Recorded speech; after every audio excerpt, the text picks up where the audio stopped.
Hello, Nick's here, and I wanted to talk about some of the Lost in Place cards that might have some MSEM impact. This is a set made by Purple Murasaki, or just Purple Purple, because Murasaki is purple, it's like chai tea. And yeah, so the first archetype, perhaps unsurprisingly for my character, is Mono Black.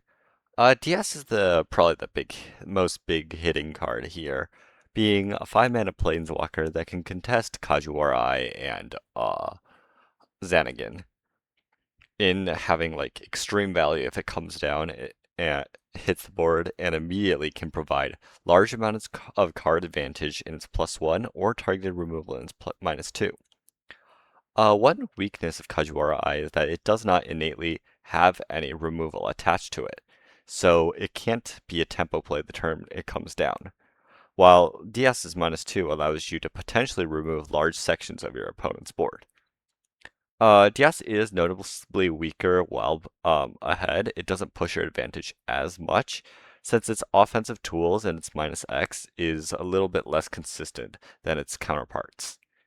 But even so, I think that this is a very strong card and worth considering for those types of decks as a top end finisher. Another card I thought was interesting was Light Smother. Oh, notably, all these cards, I don't know if they're going to be changed or not. Um, they could be, they could not be. This set is still undergoing subtuning before the it's actually released into MCM, so cards are subject to change. But we all like brewing early. Light Smother is a 1 mana 1/1, but has the ability to make your opponents discard if they cast too many spells. And additionally, you can convert it into a Thoughtseize effect for 2 mana later on. And I think this is a lot of value in a single 1 mana card, and um, definitely very strong. Another less notable addition is Establish Hierarchy. Notably, it is an upgrade from our other more popular, sometimes played mono black instant removal spell in Strike from Shadows. We don't really care about the creature types, but it is notable that Established Hierarchy has an extra mode that can kill many weak creatures if you have a strong one. So for decks that are able to get a 4-power creature, such as Infectious Ego, they might be able to run Established Hierarchy as well. I do think that Established Hierarchy is a little less won't be quite as popular because of the existence of uh, Resigned to Oblivion, which is a similar like a reprint of Cut Down, or not Cut Down, the other one that kills all non-legendary creatures. There's some pod cards here, and one pod card in Wayward Journey, and I think this card has a lot of potential in a lot of different decks, but I'm not entirely sure what. I would consider it in Pod Watcher as a way to go from Pod Watcher down to a 3 mana value creature that can hopefully win the game through a 2 card combo like that. Most likely through putting down something like an Imp Den Mother somehow, or a 3 mana value card that provides a similar effect and looping um you know the card. Oh gosh, what is it called? What is that card called? Annabelle 4T Riddle. Yeah, Dark Behemoth. That one. Another idea I was considering is going to Solemn Teacher and trying to use the Wayward Journey to eventually get out Duskwood Revolutionary and Wayward Afflicted on the same turn. Because if you have Solemn Teacher out, the Duskwood Revolutionary, when you sacrifice it to your Wayward Journey, will come back, and the Wayward Afflicted, if you sacrifice that, can instantly, repeatedly come back. Add in an Indent Mother to that, and you have an infinite loop with persist triggers. Or you could just use this as pure value because Solemn Teacher does want your warriors to die, and there are a lot of good warrior-based battle cries. Or not battle cries, gosh, what is this, Hearthstone? ETBFX, thank you. And there are a lot of just good cards.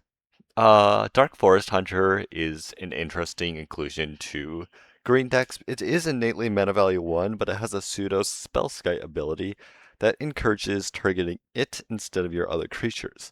Additionally, if your other creatures get blocked, Dark Forest Hunter provides a little bit extra value as well, as becomes an effective 3/3. Dominating Region adds to the ritual density. While I don't think it's like nearly as powerful as regular rituals, this is a decently sized body. So if you could chain some effects to either get the body back, the 6/6 that Blood Moons your opponent, or just get like, some huge red creature earlies like Oros or Emissary of Antiquities, I think Dominating Region can have a spot in certain like big red decks. Birth into Birth is Beast Within. I don't think Beast Within is particularly strong constructed. I could see it maybe a line where you sacrifice your own stuff, but I don't know. Either way, it is an upgrade to Beast Within, and it does have flashback on top of that, so it is two pieces of removal. Um, yeah.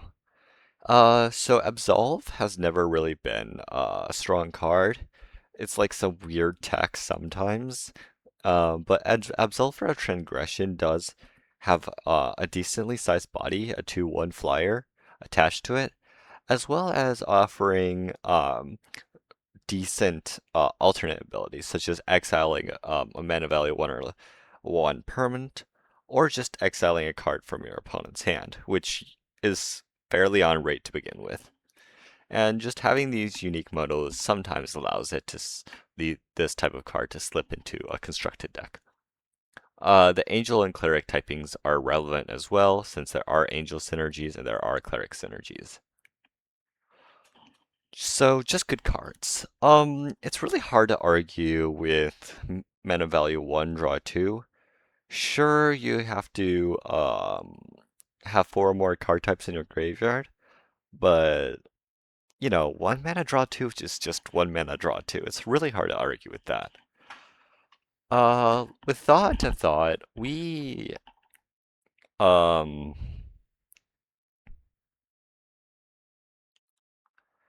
I mean, Fact or Fiction isn't really like the peak of modern anymore. But Flashback 6 on top of that means that if you can resolve it, uh, you can effectively just have like infinite cards for the rest of the game, which is a pretty big deal, most of the time. And yeah, I don't know. I think it's constructed playable somewhere.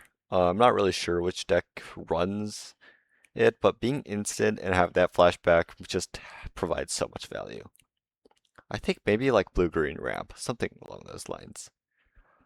Wade Through Starlight is a targeted removal spell at creatures, enchantments, or planeswalkers, and it can have each player draw 2 cards. Although your opponent does have control over whether or not players draw, I do think that this is a strong card in that it is one of the most efficient ways to just kill something. Tenacity Everlasting, I don't know if this is good or not. I think it is a really, really strong body, and you are really threatened to remove it without